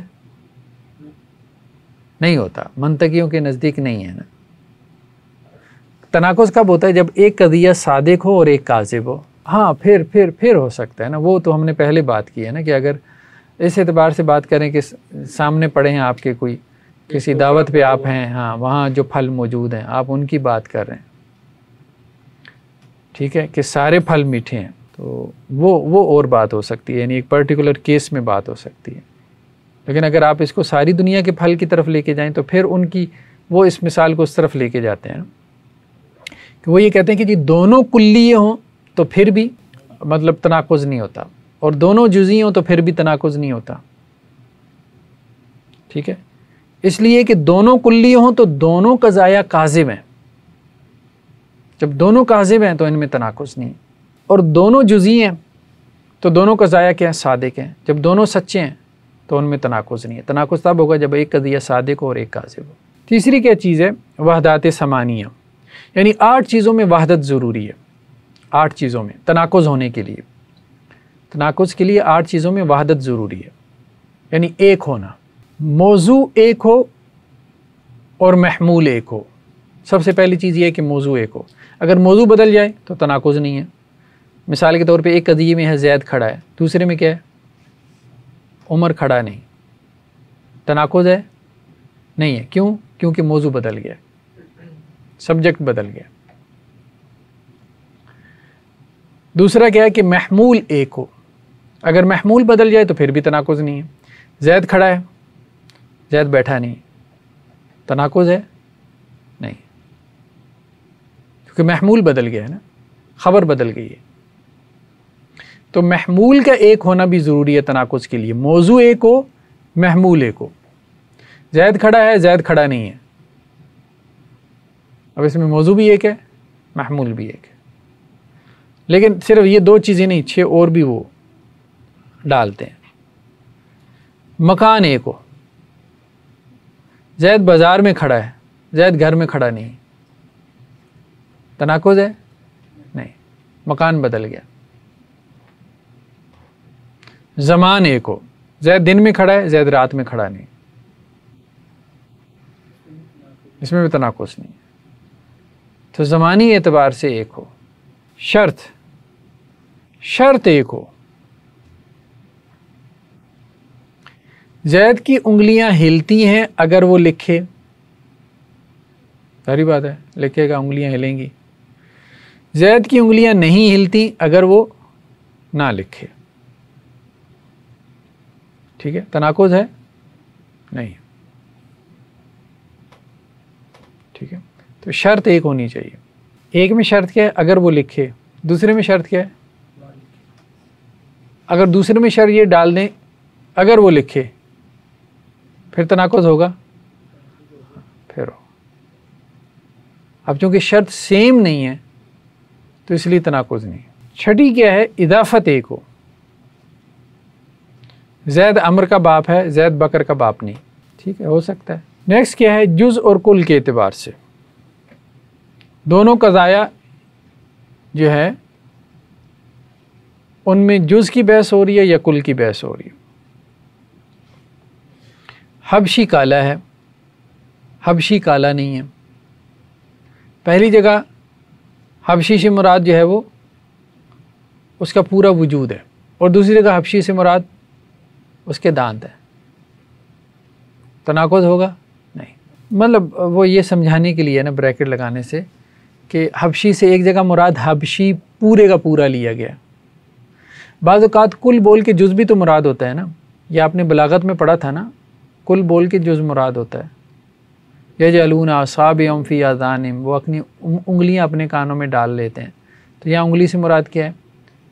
پورے انامل. اصابع سے مراد انامل ہے. ٹھیک ہے، تو کل بول کر بعض اوقات جز مراد ہوتا ہے زبان میں. تو جب زبان میں اس کی گنجائش ہے تو ایک بندہ کہہ سکتا ہے میں نے کل بول کے جز مراد لیا ہے. میٹافر ہے، یہ تو مجاز ہے. ٹھیک ہے، تو پھر اس کی بات میں تناقض ہوگا، یہ بات سمجھ رہے ہم نہیں ہوگا اگر متکلم یہ وضاحت دیتا ہے. یہ اس کی وضاحت بھی ہے، ویسے سینٹینس میں تو نہیں سمجھ آئے گا. سینٹینس میں نہیں سمجھ آئے گا. ہاں، لیکن ٹھیک ہے، وضاحت نہ بھی دے تو بعض چیزیں جو ہے وہ سمجھ میں آ جانی چاہیے. ٹھیک ہے، حبشی کالا ہے، حبشی کالا نہیں ہے. ہاں، اس جملے میں نہیں سمجھ میں آئے گا، لیکن ہر جگہ ضروری نہیں ہے. ہاں، اس جملے میں تو ظاہری بات ہے اس کو وضاحت دینی پڑے گی نا. لیکن بعض جگہوں پہ میٹافر کا استعمال عام ہوتا ہے نا زبان میں، تو وہاں شاید وضاحت کی بھی ضرورت نہ پڑے. ٹھیک ہے،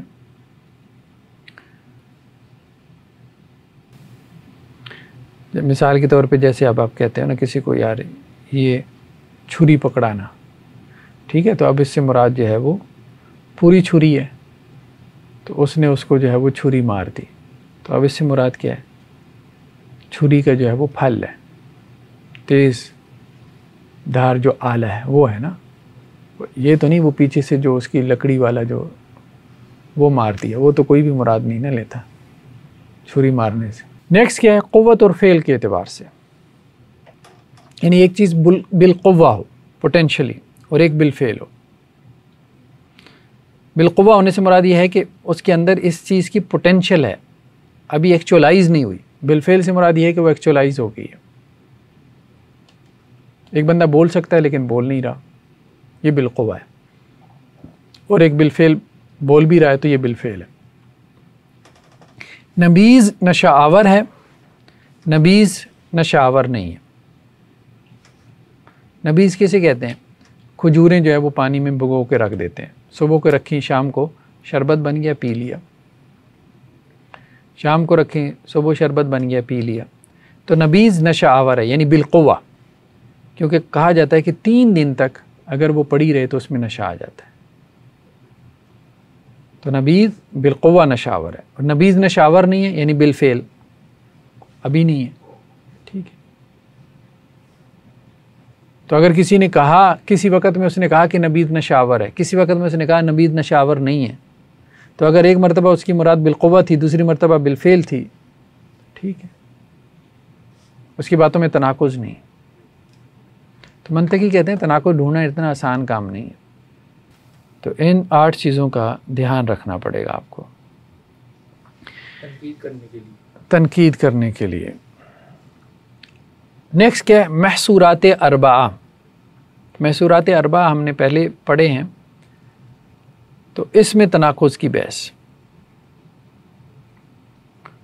تو محصورات اربعہ میں تناقض کے لیے وحدات ثمانیہ کے علاوہ یہ بھی شرط ہے کہ ایک قضیہ کلیہ ہو اور دوسرا جزیہ ہو. ٹھیک ہے، وہی بات جو ہم نے پہلے کی، ایک کلی اور دوسرا جزئی ہو. تو موجبہ کلیہ اور سالبہ جزیہ. ٹھیک ہے، موجبہ کلیہ اور سالبہ جزیہ. موجبہ کلیہ، ہر انسان حیوان ہے. ہر انسان، ٹھیک ہے، حیوان ہے. یہ کلیہ ہے اور موجبہ ہے. ٹھیک ہے. سالبہ جزیہ، بعض انسان حیوان نہیں. سالبہ ہے یعنی نفی ہے اس میں، اور جزیہ یعنی بعض انسان، ہر انسان نہیں. ہر انسان تو کلی ہو جائے گا نا، بعض انسان جزئی ہو جائے گا. تو بعض انسان حیوان نہیں. ہر انسان حیوان ہے، بعض انسان حیوان نہیں. دونوں میں تناقض ہے نا. ہر انسان حیوان ہے اور بعض انسان حیوان نہیں. دونوں قضایا میں تناقض ہے. ہاں ہے. وہ یہی بات کر رہے ہیں کہ موجبہ کلیہ اور سالبہ جزیہ میں تناقض ہوتا ہے. اب جدید میتھس میں یہ چیزیں سیٹس کے ذریعے سے سمجھائی جاتی ہیں. ٹھیک ہے، تو وہاں اے اور بی اور سی کا سمبل استعمال ہوتا ہے، اور پلس اور مائنس کے سمبلز استعمال ہوتے ہیں. سائنس یہ ذرا مشکل کام تھا منطقیوں کا، وہ ذرا آسان لگتا ہے میتھس والا. موجبہ جزیہ اور سالبہ کلیہ. موجبہ جزیہ، بعض حیوان انسان ہیں. سالبہ کلیہ، کوئی حیوان انسان نہیں. بعض حیوان انسان ہیں، یہ بات درست ہے. ٹھیک ہے. کوئی حیوان انسان نہیں، یہ غلط ہے. تو جب درست اور غلط ایک ساتھ آ جائیں تو اس کا مطلب یہ ان میں تناقض ہے. یا دونوں باتیں درست ہونی چاہیے یا دونوں باتیں غلط ہونی چاہیے. تو یہ بھی تناقض کی ایک صورت بنتی ہے. تو محصورات اربعہ یعنی 4 صورتیں بن جاتی ہیں نا تناقض کی. یہ بتا رہے ہیں، ایک موجبہ کلیہ سالبہ جزیہ، پھر موجبہ جزیہ سالبہ کلیہ، اسی کو الٹ دیا نا. تیسرا کیا ہے؟ سالبہ کلیہ اور موجبہ جزیہ. اور چوتھی صورت کیا ہے؟ سالبہ جزیہ اور موجبہ کلیہ.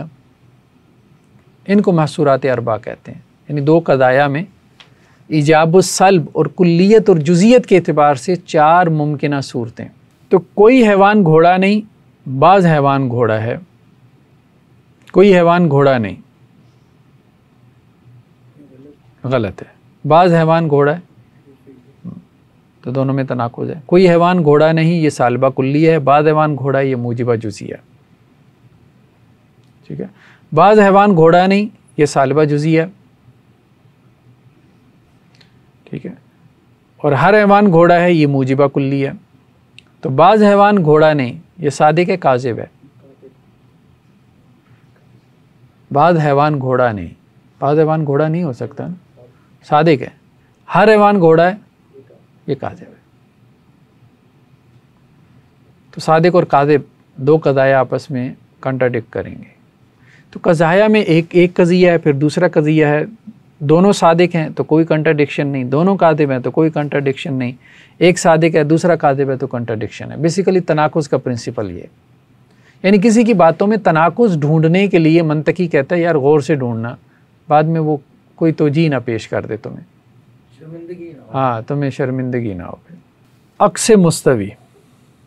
عکس مستوی یہ ہے کہ طرفین قضیہ. طرفین قضیہ کیا ہوتے ہیں؟ مطلب موضوع اور محمول. پہلے موضوع ہوتا ہے نا، ایک قضیہ ہے، اس کے 2 طرفین ہیں، 2 حصے ہیں، 2 پارٹس ہیں. پہلے موضوع ہے، سبجیکٹ ہے، پھر محمول ہے، پریڈیکیٹ ہے. تو طرفین قضیہ کو اس طرح سے الٹ دینا، محمول کو موضوع اور موضوع کو محمول کر دینا. ٹھیک ہے. کس طرح سے الٹ دینا؟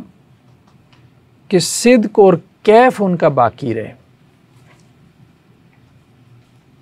ٹھیک ہے. صدق اور کیف، وہ جو ہم نے پیچھے کیفیت اور کمیت پڑھی ہے وہ ان کے باقی رہے.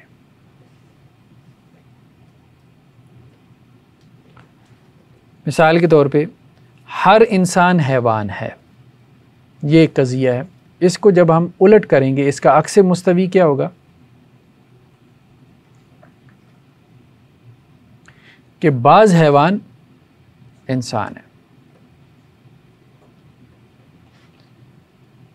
یعنی انسان موضوع ہے، حیوان اس کا محمول ہے.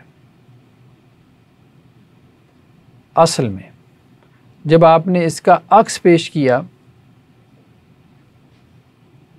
تو آپ نے موضوع کو محمول بنا دیا اور محمول کو موضوع بنا دیا. کلی سے آپ جزئی پر چلے گئے، یعنی کمیت کا آپ نے فرق ڈال دیا، لیکن صدق کا فرق نہیں ڈالا. یعنی پہلا صادق تھا تو دوسرا بھی صادق ہے. ہر انسان حیوان ہے، بعض حیوان انسان ہے. یعنی صدق اس کا باقی رہے. یعنی کیفیت میں ہم نے صدق پڑھا تھا نا، کمیت کا فرق پڑ جائے ٹھیک ہے، کوئی حرج نہیں. پہلے شاید ہم نے وہ غلطی سے کمیت کا بھی لفظ بول دیا، لیکن بہرحال تو یہ ہے صدق کے اعتبار سے ٹھیک ہے، اور کیف کے اعتبار سے. اور کیفیت سے مراد کیا ہے؟ اس کا موجبہ اور سالبہ ہونا.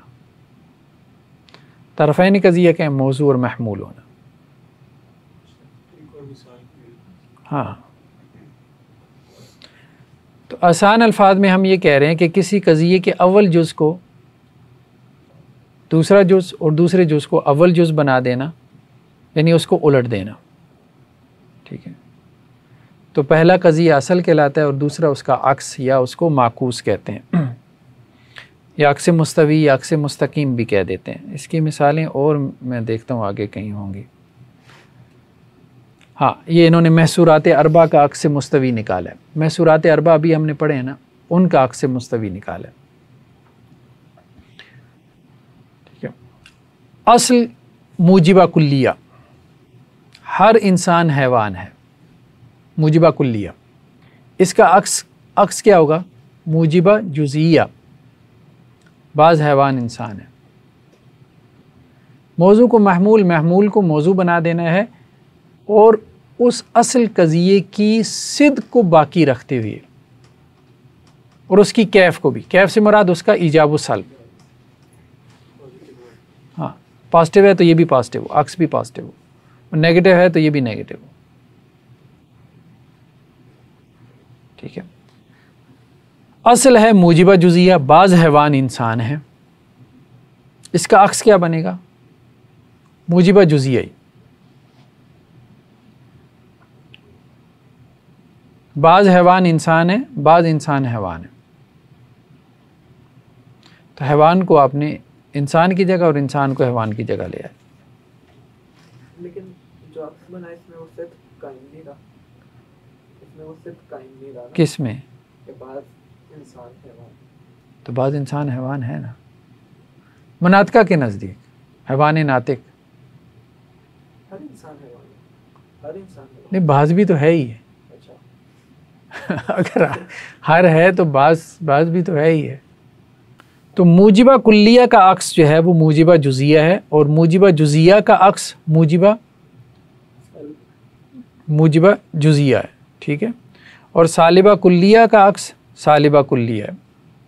کوئی انسان پتھر نہیں، کوئی پتھر انسان نہیں، کوئی انسان پتھر نہیں ٹھیک ہے، سالبہ کلیہ. اب اس کا عکس کیا بنا؟ کوئی پتھر انسان نہیں، یہ بھی سالبہ کلیہ ہے. سالبہ جزیہ، اس کا عکس کبھی آتا ہے کبھی نہیں آتا.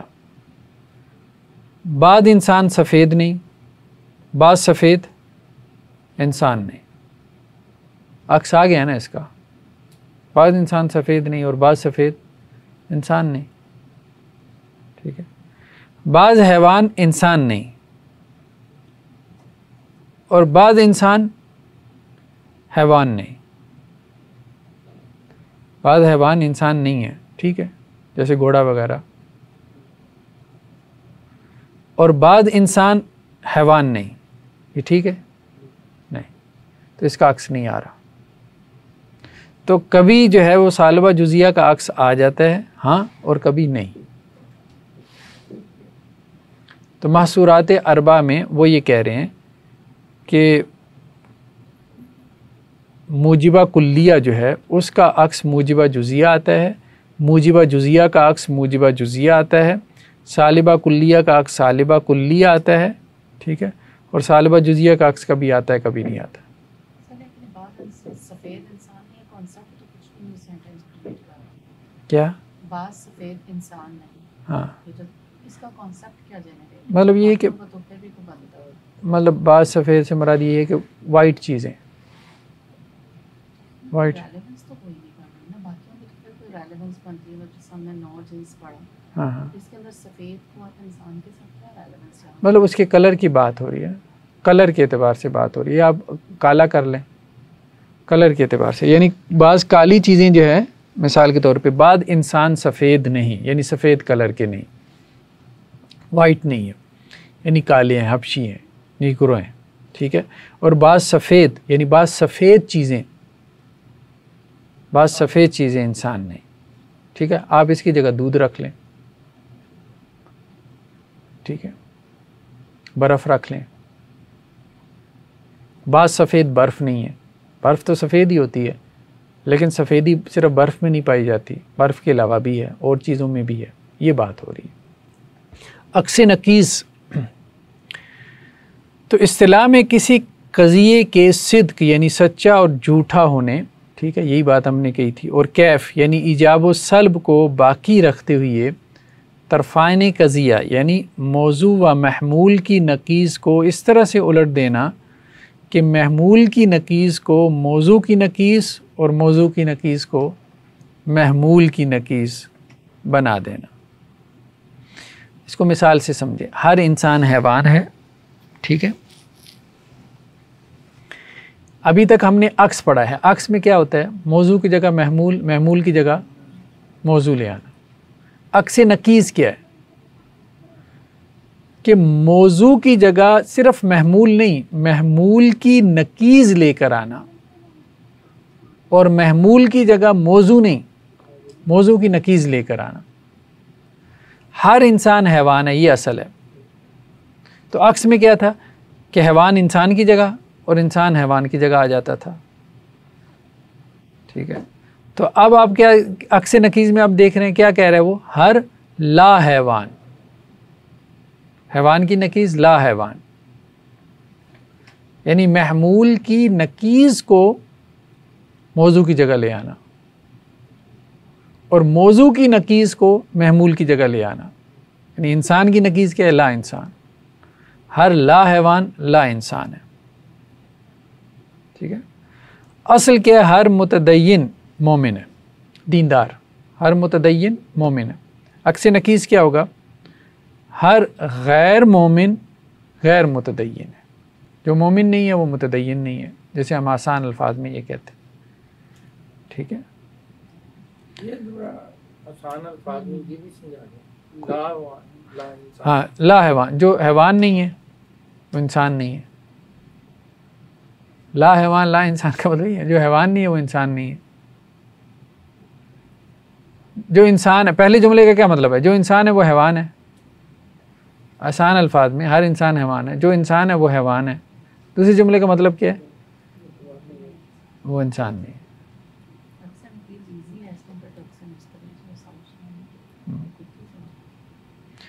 چلیں جی، آج اتنا ہی کافی ہے. نیکسٹ ٹائم پھر انشاءاللہ اس کو دیکھتے ہیں. سبحانک اللہم و بحمدک نشہد